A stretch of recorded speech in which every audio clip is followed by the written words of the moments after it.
When you play the Game of Thrones, you Subscribe and like. or you die. There is no middle ground. All right, hello guys. Welcome back to the Grease God YouTube channel. And today's video, we're going to talk about how House of the Dragon, I think, probably failed. I think Laenor's ending. It was very questionable in season 1. If you guys remember, it seems that Rhaenyra and Daemon just kind of let Laenor just go out into the world, live, I guess, in exile.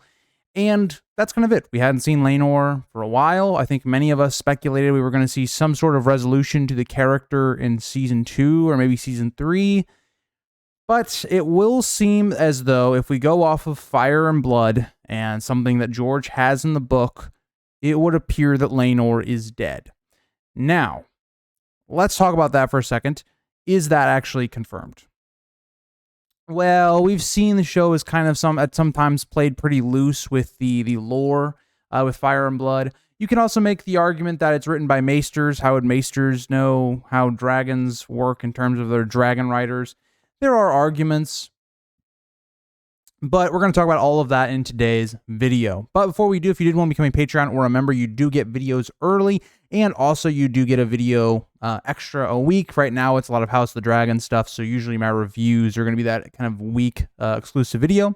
But let's get going, and let's get into Laenor and House of the Dragon. So we go back to season 1. Laenor is allowed to go. It very much seems open-ended in terms of his ending. It seems like we were going to see him again.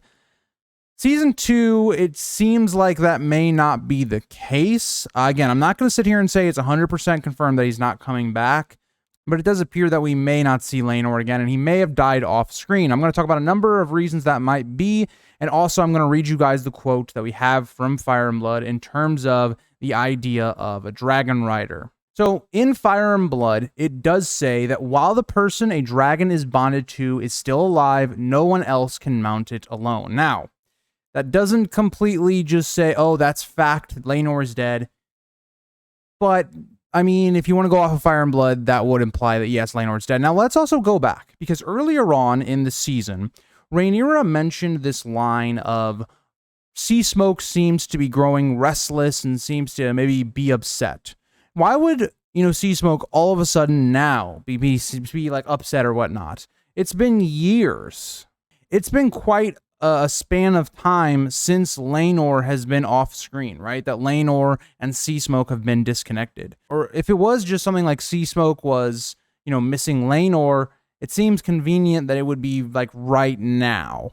And so I think that was supposed to be a signal to us, the viewer, that Laenor is dead. And that was really Sea Smoke and his connection being severed. And Sea Smoke maybe was just in a state of mourning. And so when you think about later on in the season, with episode 6, it being claimed, well, I would say more Sea Smoke getting, being able to claim its own dragon rider in Adam of Hull, it would make sense that in a situation where Rhaenyra is trying to kind of force upon Sir Stefan Darkland onto Sea Smoke doesn't do that, right? Sea Smoke wants to choose its own rider. And so this is the first time we've really ever seen this, where the dragon picks their rider, going straight to Adam of Hull. And I talked about this in another video into why that was, but it seems very clear here that the dragon Sea Smoke wanted somebody very similar to Laenor in its own kind of personality type. Adam and Laenor are very similar. And so let's go away from that, right? Let's then say that Laenor is dead. House of the Dragon, in my opinion, wasted Laenor's death. It just didn't have any impact on the story, whatsoever. Rhaenys has one conversation to Rhaenyra about Laenor in the first season in episode 8. It's never brought up ever again, right? Corlys has yet to have a conversation with Rhaenyra about that situation. It didn't have any lasting real impact on the characters of Rhaenyra or Daemon or whatnot. But think about what they could have done instead. If you were going to already kill off Laenor, off screen by the way, why not just kill him in season 1? Have it be that Rhaenyra has to make this grand decision that, on one hand, she wants to marry Daemon because she needs the power that he has, right? She needs him as a general, as having Caraxes, being, this great sword fighter, and also strengthening her own claim, right? Combining her claim with Daemon's claim. But she can't do that because Laenor is in the way, and so she's forced to assassinate him, even though she really, did like him, even though, like, maybe not sexually, but, like, as kind of like a maybe family type of bond, because they were related regardless. So when you come to that idea, I think it would have done so much that was missing for Rhaenyra, and still is missing from Rhaenyra, is that Rhaenyra, in a lot of ways, has been the hero of the story. This would have been a great situation where you understand Rhaenyra completely, but she does a kind of villainous act. But it makes her very morally gray in terms of why she's doing it and to what ends. It would have really, I think, given the character of Rhaenyra some layers. Or even if you wanted to continue making Daemon the villain, they gave Daemon every villainous action you could possibly have in season 1. Why not just give him Laenor's death as well? And then it would feel like when you have these conversations with like Rhaenys and with like Corlys, with Rhaenyra or Daemon, it would feel more layered because they might be like lying to that person saying, oh yeah, we didn't kill them or anything like that, when they did. Whereas like Rhaenyra kind of has a past because she didn't kill Laenor. Laenor's not dead. And in a lot of ways, like there's not really a reason not to tell Rhaenys that her son is still alive, that he's just chosen a different path in life.